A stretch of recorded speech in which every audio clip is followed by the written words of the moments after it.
എൻ്റെ പേര് സീന. ഞാൻ വരുന്നത് ചങ്ങനാശ്ശേരിയിൽ നിന്നാണ്. കെട്ടിച്ചേക്കുന്നത് ഈ നടവരമ്പത്താണ്. ഞാനിവിടെ വന്നിരിക്കുന്നത്, ഞാൻ മാതാവിനൊരു പ്രോമിസ് കൊടുത്തിട്ടുണ്ടായിരുന്നു. ഞാനിവിടെ വന്ന് സാക്ഷ്യം പറയാം. എൻ്റെ ജീവിതത്തിൽ ഒരു അത്ഭുതം നടക്കുകയാണെങ്കിൽ ഞാൻ ഇവിടെ വന്ന് സാക്ഷ്യം പറയാമെന്ന് ഞാൻ മാതാവിനൊരു പ്രോമിസ് പോലെ പറഞ്ഞിട്ടുണ്ടായിരുന്നു. അപ്പം അതുകൊണ്ടാണ് എൻ്റെ ജീവിതത്തിൽ നടന്നൊരു മിറാക്കിളിനെ കുറിച്ചാണ് ഞാൻ ഇപ്പോൾ പറയുന്നത്.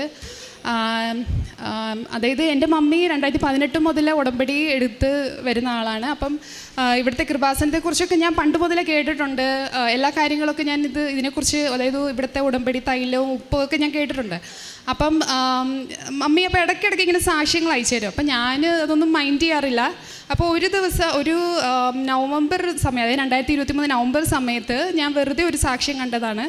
ആ ഒരു ഫിസിയോതെറാപ്പിസ്റ്റിൻ്റെ സാക്ഷ്യം, ഒരു യങ്സ്റ്റർ. അപ്പം ആ ഒരു പയ്യൻ്റെ സാക്ഷ്യനെ വളരെയധികം, അതായത് വളരെയധികം എനിക്ക് അതൊരു ഇതായി തോന്നി. അങ്ങനെ ഞാൻ എൻ്റെ ഫ്രണ്ടിനോട് ഡിസ്കസ് ചെയ്തു ഉടമ്പടി എന്താണ്. ഞാൻ മമ്മിയോട് പറഞ്ഞു, ഞാൻ വിചാരിച്ചു മമ്മിയോട് പറഞ്ഞ് മമ്മി ഇങ്ങനെ പുറകെ നടന്നിട്ട് ഇനി എനിക്കൊരു ചമ്മലായിരുന്നു ചോദിക്കാനായിട്ട്.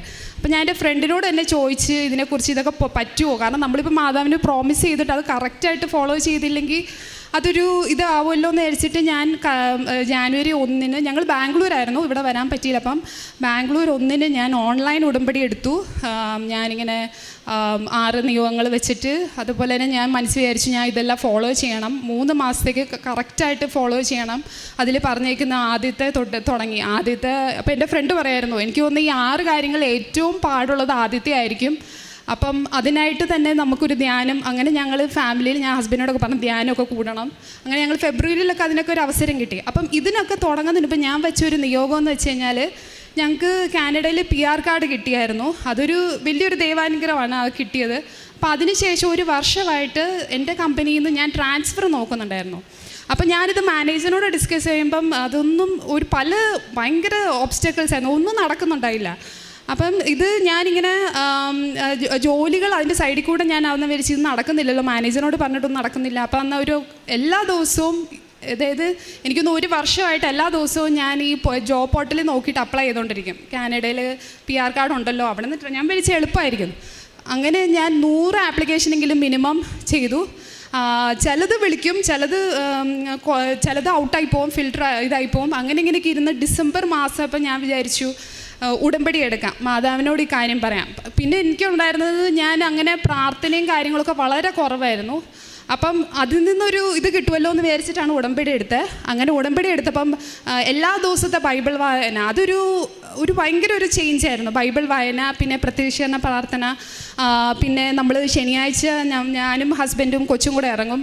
ഈ പാവപ്പെട്ടവരാരെങ്കിലും ഈ സൈഡിൽ ഇരിപ്പണെങ്കിൽ നമ്മൾ ഫുഡൊക്കെ മേടിച്ചു കൊടുക്കാനും, പിന്നെ മമ്മയെ കൊണ്ട് കന്നഡ പേപ്പർ വെച്ചിട്ട് അവിടെ എല്ലാവർക്കും വിതരണം ചെയ്യാൻ, അല്ലെങ്കിൽ ഓൺലൈനിൽ തന്നെ വീഡിയോസൊക്കെ ഷെയർ ചെയ്യാൻ, അതൊക്കെ കറക്റ്റായിട്ട് പ്രാർത്ഥിച്ചു.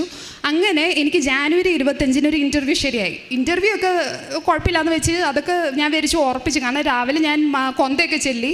അപ്പോൾ അന്ന് വൈകുന്നേരം ഇൻ്റർവ്യൂ ഒക്കെ അറ്റൻഡ് ചെയ്തു. എനിക്ക് കിട്ടും എന്നൊക്കെ നമ്മളപ്പോൾ പ്ലാൻ ചെയ്തു, അടുത്ത മാസം തന്നെ പോകേണ്ടി വരും എന്നൊക്കെ വിചാരിച്ചിരിക്കെ എനിക്ക് മെസ്സേജ് വന്നു, അത് ശരിയായില്ല എന്നും പറഞ്ഞ ഒരു മിക്സഡ് ഫീഡ്ബാക്കാണ്, ഉറപ്പില്ല എന്ന് പറഞ്ഞു. അപ്പോൾ അതെനിക്ക് ഭയങ്കര, അന്നത്തെ ദിവസം എനിക്ക് ഭയങ്കര ഇതായിരുന്നു. ഇത് ഇത്രയൊക്കെ പ്രാർത്ഥിച്ചിട്ട് ഇതൊക്കെ ഞാൻ വിചാരിച്ചു ഉടമ്പടി എടുത്ത് എല്ലാവരും പറയത്തില്ല ഉടനടി കിട്ടുന്നുണ്ടല്ലോ എന്ന്. അപ്പോൾ ഞാൻ വിചാരിച്ചു എന്താണോ എൻ്റെ ലൈഫിൽ ഇങ്ങനെ ഞാൻ വിചാരിച്ചു. അപ്പോൾ ഞാൻ വിചാരിച്ചു എൻ്റെ എന്തൊക്കെയോ കുഴപ്പമുണ്ട്, ഞാൻ ചെയ്യുന്ന കാര്യങ്ങൾക്ക് കുഴപ്പമുണ്ട് എന്ന് ഞാൻ വിചാരിച്ചു കണ്ടിന്യൂ തന്നെ ചെയ്യണം, കാരണം മാതാവിനടുത്ത് പ്രോമിസില്ല. അങ്ങനെ ഞാൻ 3 മാസം കറക്റ്റായിട്ട് ഫോളോ ചെയ്യാനായിട്ട്, ഒരുപാട് പ്രാർത്ഥിക്കാനൊക്കെ, തൻ്റെ കൊന്ത ചൊല്ലാം, ഒരു കൊന്തയ്ക്ക് തന്നെ ഭയങ്കര ഒരു അനുഭവമായിരുന്നു അത് ചൊല്ലിക്കഴിയുമ്പം. അങ്ങനെ ഈ ജാനുവരി 25 നടന്ന ഇൻ്റർവ്യൂവിന് ഇതെല്ലാം കഴിഞ്ഞ് മാർച്ച് ഏകദേശം, അതായത് 90 ദിവസത്തിൻ്റെ ഒരു 10 ദിവസം മുമ്പ് ഞാനിങ്ങനെ മാതാവിനോട് പറഞ്ഞു, ഞാൻ ഈ ഉടമ്പടി എടുത്തവരൊക്കെ എല്ലാവരും മിക്കവരും അറിഞ്ഞു, ഇനിയിപ്പോൾ ഇതൊന്നും ശരിയായില്ലെങ്കിൽ എല്ലാവരും പറയത്തില്ല, ഇത് വർക്കാവത്തില്ല എന്ന് പറയത്തില്ലെന്ന് വിചാരിച്ചിരിക്കുകയെ ഞാൻ ജസ്റ്റ് മനസ്സിൽ വിചാരിച്ചോളൂ. പിന്നെ എനിക്ക് അന്ന് ഇൻ്റർവ്യൂ ചെയ്ത ആളുടെ മാനേജറിൽ നിന്ന് എനിക്ക് ഇൻഫർമേഷൻ വരാം, താല്പര്യമുണ്ടോ ജോയിൻ ചെയ്യാനെന്ന്. അതെനിക്ക് ഭയങ്കര അത്ഭുതമായിട്ട് തോന്നി, കാരണം ഞാനത് മനസ്സിൽ വിചാരിച്ചതേ ഉള്ളായിരുന്നുള്ളൂ. അങ്ങനെ ഇങ്ങനെ ഇരിക്കുക. അപ്പോൾ ഞാൻ വിചാരിച്ചു ഇവിടെ വന്ന് ഞാൻ മാതാവിനോട് അന്ന് പറഞ്ഞു, ഒരുപാട് താങ്ക്സ് ഒക്കെ പറഞ്ഞിട്ട് അന്ന് മാർച്ച് 23 ഇവിടെ വന്ന് താങ്ക്സ് പറഞ്ഞിട്ട് പോയി.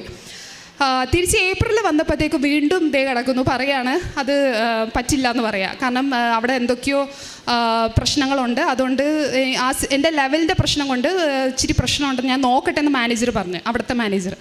അങ്ങനെ ആൾ ട്രൈ ചെയ്തു, അത് ഒരുപാട് ട്രൈ ചെയ്തു. അപ്പം ഞാനിങ്ങനെ ബൈബിളിൽ ഓരോ വാക്യങ്ങളൊക്കെ ചൊല്ലിക്കൊണ്ടിരിക്കാൻ തുടങ്ങി. അങ്ങനെ ഞാൻ ചൊല്ലിക്കൊണ്ടിരിക്കുക ഒരു ദിവസം ഞാൻ നോക്കും വീണ്ടും മെസ്സേജ് വരെ അത് നടക്കും, പോസിബിളാണ് എന്ന് പറഞ്ഞു. അപ്പം ഇത്രയും നാൾ എനിക്ക് മനസ്സിലായി മാതാവിന് കറക്റ്റ് ആ ഒരു മാതാവിനറിയാം എന്നെ ഏത് സമയത്താണ് ഞാൻ പോകേണ്ടതെന്ന്. ഇപ്പം എനിക്കൊന്ന് ജാനുവരി ശരിയായിരുന്നെങ്കിൽ മാർച്ച് കൊടും തണുപ്പാണ് അവിടെ.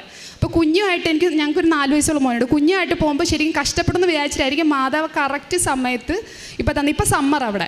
ഇപ്പം ഞങ്ങളുടെ അങ്ങനെ ട്രാൻസ്ഫറൊക്കെ മൊത്തം ശരിയായി ഞങ്ങൾ ജൂൺ 8 പോവാണ്. അതിൻ്റെ ഇടയ്ക്ക് ഞങ്ങൾക്ക് 2 പേർക്ക് 2 റിലീവിങ് ഡേറ്റ്. അപ്പം എന്നോട് ഹസ്ബൻഡ് പറഞ്ഞിരുന്നു നീ ഒന്ന് നീട്ടി ചോദിക്കുക. അപ്പോൾ എൻ്റെ മനസ്സിൽ ഭയങ്കര ഒരു ടെൻഷനായിരുന്നു, ദൈവമേ ഇത്ര കഷ്ടപ്പെട്ട് കിട്ടിയ സാധനം കയ്യിൽ നിന്ന് പോവോ എന്നുള്ളൊരു ടെൻഷൻ. കാരണം ഞാനത് ചോദിച്ചില്ല. അപ്പം എന്നിട്ട് അപ്പോൾ അതിൽ നിന്ന് കുറേ ഡിസ്കഷൻ വന്നു. കാരണം ഞാൻ ഒറ്റയ്ക്ക് പോകുമ്പോൾ കൊച്ചുമായിട്ട് പോകാൻ പറ്റില്ല, കൊച്ചിനിവിടെ ആക്കണം, അല്ലെങ്കിൽ കൊച്ചുമായിട്ട് പോയി അവിടെ എന്താവും എന്നുള്ള കൺഫ്യൂഷൻ, ഭയങ്കര ടെൻഷനായിരുന്നു. അപ്പോൾ ഒരു ദിവസം ഞാൻ മാതാവിനോട് കരഞ്ഞു പറഞ്ഞു, മാതാവേ ഞങ്ങൾക്ക് എങ്ങനെയെങ്കിലും ഒന്ന് ഒരുമിച്ച് പോകാനുള്ളൊന്ന് ആക്കിത്തരണേ, എനിക്കറിയത്തില്ല എങ്ങനെയെങ്കിലും ഒന്ന്. പിന്നെ അത് എനിക്ക് മനസ്സിലാവും നടക്കത്തില്ല, ചിലപ്പോൾ മാതാവ് വിചാരിച്ച് 2 രീതിക്ക് പോകാനായിരിക്കും എന്ന് വിചാരിച്ച് ഒരു ദിവസം എൻ്റെ ഹസ്ബൻഡിൻ്റെ മാനേജർ പറഞ്ഞു വൈഫ് പോകുന്നതിൻ്റെ ഒരു 2 ദിവസം മുമ്പ് റിലീവ് ചെയ്ത് തരാമെന്ന് പറഞ്ഞു, നിങ്ങൾക്ക് ഒരുമിച്ച് പോകാമെന്ന്. അങ്ങനെ ഞങ്ങളിപ്പം 2 പേരും ഒരുമിച്ച് ജൂൺ 8 പോവാണ്. അതിന് ഒരുപാട് നന്ദി. കാരണം മാതാവ് ഇടപെട്ടിട്ടില്ലായിരുന്നെങ്കിൽ എനിക്കൊന്ന് ഞാൻ ഇപ്പോഴും ഇങ്ങനെ തപ്പി ഇരുന്നേനെ, ഞങ്ങളിപ്പോഴും ഡിലേ ആയേനെ. പക്ഷേ ആ ഒരു കറക്റ്റ് സമയത്ത് നീ സമ്മറിൽ പോയാൽ മതി, നിൻ്റെ കാര്യങ്ങൾ ശരിയാവുമെന്ന് വിചാരിച്ചിട്ടായിരിക്കും മാതാവ് ഈ സമയത്ത് തന്നത്. അതൊരു വലിയൊരു അനുഗ്രഹമാണ്. പിന്നെ അതുപോലെ തന്നെ എൻ്റെ ഹസ്ബൻഡ് നവംബർ തൊട്ട് ഷോൾഡർ പെയിനാണ്. അപ്പം തൈലമൊക്കെ തേക്കുമ്പം പിറ്റേ ദിവസം പറയും മാറി, പിന്നെയും കുറച്ച് ദിവസം പറയുമ്പോൾ വേദന വരും. അങ്ങനെയൊക്കെ കുറേ വേദന അനുഭവിച്ചു. അപ്പം ഞാൻ ഈ ആരാധന കൂടും, VP അച്ഛൻ്റെ ഒരുപാട് ആരാധന, ഒരുപാട് ഞാൻ വിചാരിക്കുക അച്ഛൻ പറയുന്ന കാര്യങ്ങൾ ഒരുപാട് എന്താ പറയുക, അച്ഛൻ ഓരോ കാര്യങ്ങൾ നമ്മുടെ ജീവിതത്തിൽ നടക്കുന്ന കാര്യങ്ങൾ തന്നെയാണല്ലോ എന്ന് ഞാനിങ്ങനെ ആലോചിക്കാറ്. അപ്പം ഞാൻ വർക്ക് ചെയ്യുമ്പോഴൊക്കെ അച്ഛൻ്റെ പ്രസംഗം കേൾക്കും, സാക്ഷി ഓണാക്കിയിടും, അങ്ങനെയൊക്കെ കേൾക്കുമായിരുന്നു. അപ്പം ഞാനൊരു ദിവസം ആരാധന എൻ്റെ ഭർത്താവിൻ്റെ എൻ്റെ ഷോൾഡർ വെച്ച് തന്നെ പ്രാർത്ഥിച്ചു, എൻ്റെ മാതാവേ എൻ്റെ ഈശോ ഏതൊന്ന് ശരിയാക്കി തരണേ. അങ്ങനെ ഇപ്പം ഭർത്താവിൻ്റെ ഷോൾഡർ പെയിൻ ഞാൻ ചോദിക്കും മാറിയോ ഈ മാതാവ് തൊട്ടോ എന്ന് പറയുമ്പോൾ എൻ്റെ ഇപ്പം മാറി. അപ്പോൾ അത് കേട്ടപ്പോൾ മാതാവ് ഇടപെട്ടു. അങ്ങനെ ഇതേപോലെ തന്നെ മോനിങ്ങനെ ഓക്കാനം വരുമായിരുന്നു, ഇങ്ങനെ കഴിച്ച് കഴിഞ്ഞാൽ കഴുത്തിൽ പിടിക്കും. അപ്പോൾ അത് കാണുമ്പോൾ നമുക്ക് പേടി. അപ്പോൾ ഡോക്ടറെ അടുത്ത് പറയുമ്പോൾ ഡോക്ടർ പറയും അത് കുഴപ്പമില്ല. പക്ഷേ ഇത് കാണുമ്പോൾ നമുക്ക് പേടിയായിരുന്നു. അങ്ങനെ ഞാൻ ഉപ്പ് വിശ്വാസ പ്രമാണം ചൊല്ലിയിട്ട് ഞാൻ ഇവന് കഞ്ഞി കൊടുത്തു. ദൈവമേ ഈ കഞ്ഞി കുടിക്കുമ്പോൾ കൊച്ചിന് അങ്ങനെ ഓക്കാനം വരല്ലേന്ന്. അത് കഴിഞ്ഞ് പിന്നെ ഇതുവരെ അവൻ ഓക്കാനിച്ചിട്ടില്ല. അതൊരു വലിയൊരു സാക്ഷ്യമാണ്. അതുപോലെ തന്നെ ഇവന് ബ്രെത്ത് ഹോൾഡിങ് സ്പെല്ലുണ്ട്. അത് ഞാൻ പ്രാർത്ഥിച്ചു, എൻ്റെ മാതാവ് ഇനി അവന് ഒരു ബ്രെത്ത് ഹോൾഡിങ് സ്പെല്ല് വരെ കണ്ടുകൊണ്ട് നിൽക്കാൻ പറ്റില്ല. ബ്രെത്ത് ഹോൾഡിങ് സ്പെല്ലിനെ കുറിച്ച് കേട്ടിട്ടുണ്ടെങ്കിൽ അറിയാം. അതിങ്ങനെ കരഞ്ഞ് കഴിഞ്ഞ് ശ്വാസം എടുക്കാണ്ട് കണ്ണ് മുകളിലോട്ട് പോയി ബോധം കെട്ട് വീഴുന്ന ഒരു ഇതാണ്. അപ്പോൾ ഡോക്ടർമാർ പറയും 5 വയസ്സ് കഴിയുമ്പോൾ കുഴപ്പമില്ല എന്ന്. പക്ഷെ നമുക്കിത് കണ്ടുകൊണ്ട് നിൽക്കാൻ പറ്റില്ല. അപ്പം ഞാൻ പറഞ്ഞു എനിക്ക് ഇനി ഇവന് 4 വയസ്സേ ഉണ്ട്, അപ്പം ഇനി എനിക്കിത് കാണാൻ പറ്റില്ല, എൻ്റെ മാതാവെ ഒന്ന് ശരിയാക്കി തരണേ എന്ന് പറഞ്ഞ് പ്രാർത്ഥിച്ച് ഇതുവരെ അവനത് വന്നിട്ടില്ല. അപ്പോൾ ഇതൊക്കെ ഒരുപാട് മാതാവ് ഞങ്ങളുടെ ജീവിതത്തിൽ അനുഗ്രഹിച്ചിട്ടുണ്ട്. അത് എന്താ പറയുക, നമ്മുടെ കൂടെ ഉണ്ട്. നമ്മളൊന്ന് മനസ്സറിഞ്ഞ് വിളിച്ചാൽ ഈശോയും മാതാവും നമ്മുടെ കൂടെ ഉണ്ടെന്ന് ഞാൻ പല അത്ഭുതങ്ങളിൽ കൂടെ അനുഭവിച്ചറിഞ്ഞാണ്. അപ്പം ഇവിടെ ഈ ഒരു സ്റ്റേജിൽ വന്ന് പറയാൻ ഭാഗ്യം ലഭിച്ചതിന് എനിക്കറിയത്തില്ല എന്ന് പറയാൻ പറ്റുമോ എന്ന് തന്നെ പേടിച്ചാണ് വന്നേ. പ്രാർത്ഥിച്ച് കൊന്തയൊക്കെ ചൊല്ലിയാണ് വന്നേ. അപ്പം ഇവിടെ ഒരു പറയാൻ പറ്റിയതിന് തന്നെ ഞാൻ ഒരുപാട് ഈശോയ്ക്ക് മാതാവിന് ഒരുപാട് നന്ദി പറയുന്നു. ഇതേപോലെ അനുഭവങ്ങൾ എല്ലാവർക്കും ഈശോയെ മാതാവ് അടുത്തുണ്ടെന്ന് നിങ്ങൾ വിളിച്ച ആ ഒരു അനുഭവം എല്ലാവർക്കും ഉണ്ടാകട്ടെ എന്ന് പ്രാർത്ഥിക്കുന്നു. പരിശുദ്ധ അമ്മയുടെ മധ്യസ്ഥതയിൽ ഇപ്പോൾ ഈ ഒരു സാക്ഷ്യത്തിൻ്റെയും ആരംഭം ഓൺലൈൻ ഉടമ്പടിയിലെ ഏറ്റവും പ്രധാനപ്പെട്ട നിയോഗങ്ങൾ ലഭിച്ചു എന്നുള്ളതാണ്. അപ്പം ഈ സാക്ഷ്യം അവസാനിപ്പിച്ചതുപോലെ ഇതൊരു ദൈവാനുഭവത്തിൻ്റെ സാക്ഷ്യമാണ്. അത് ലഭിച്ചവർക്കും അതിനുവേണ്ടി ആഗ്രഹിക്കുന്നവർക്കും മാത്രമേ ഈ ദൈവാനുഭവങ്ങൾ മനസ്സിലാകാനായിട്ട് പറ്റുകയുള്ളൂ എന്നുള്ളത് ഏറ്റവും പ്രധാനപ്പെട്ട അതൊരു ബേസിക് ഫെയ്ത്തും ദൈവം നമ്മുടെ ജീവിതത്തിൽ ഇടപെടാനായിട്ടുള്ളൊരു ആഗ്രഹവും അതിലൊരു അല്പമെങ്കിലും തുറവയുണ്ടെങ്കിൽ ആ തുറവിയിൽ വലിയ അടയാളങ്ങൾ ഇവിടെ എല്ലാ പ്രാവശ്യവും സാക്ഷ്യത്തിൽ പറയുന്നുണ്ട്. അപ്പോൾ ഇതിൽ നേരത്തെ കാനഡയിലേക്ക് പോകുവാനായിട്ടുള്ള കാര്യങ്ങളെല്ലാം സമയബന്ധിതമായിട്ട് ക്രമപ്പെടുവാനായിട്ട് ദൈവം ഇടവരുത്തി. ഒരു തടസ്സങ്ങളുള്ളതെല്ലാം ഉടമ്പടി എടുത്തതിന് ശേഷം വലിയൊരു അത്ഭുതകരമായിട്ട് ക്രമപ്പെട്ടു എന്നുള്ളതും അപ്പോൾ എന്തുകൊണ്ട് നേരത്തെ അത് നടന്നില്ല എന്നുള്ളതിൻ്റെ ഒരു ബോധ്യവും കൂടി ഈ ഒരു സാക്ഷ്യത്തിൽ ഇദ്ദേഹം പറയുന്നുണ്ട്. ഒപ്പം വ്യക്തിപരമായിട്ട് വന്നിട്ടുള്ള മാറ്റങ്ങളാണ് ഇതിനെല്ലാം കാരണമായിട്ടുള്ളതെന്നുള്ളതാണ് ഉടമ്പടിയുടെ ഏറ്റവും. അതിൽ ബൈബിൾ വായനയും ജപമാലയും കുടുംബ പ്രാർത്ഥനയും, ഒപ്പം ഇവർ കുടുംബമായിട്ട് തന്നെ ചെയ്തുകൊണ്ടിരിക്കുന്ന ഉടമ്പടിയിൽ, ഓൺലൈൻ ഉടമ്പടിയിലാണെങ്കിലും കാര്യങ്ങളെല്ലാം ഒന്നാണ്. അപ്പോൾ ആ കാര്യങ്ങളൊക്കെ ചെയ്യുവാനായിട്ടുള്ള ശ്രമമുണ്ട്. അതുകൊണ്ട് തന്നെ മാതാവ് വ്യക്തമായിട്ട് ജീവിതത്തിൽ ഇടപെടൽ നൽകി അതിൻ്റെ ഒരു കൺക്ലൂഷനായിട്ട് പറയുന്നത് നമ്മുടെ കൂടെ ഈശോയും മാതാവ് ഉണ്ട് എന്ന് നമ്മൾ പഠിച്ചും മതബോധനത്തിൽ കേട്ടും ഒക്കെ നമുക്കറിയാം. പക്ഷേ അത് അനുഭവിക്കുവാനായിട്ട് ഉടമ്പടി എടുത്ത ഒരുപാട് പേർക്ക് സാധിക്കുന്നുണ്ട് എന്നുള്ളതാണ് ഇതിലേറ്റവും വലിയ അത്ഭുതവും.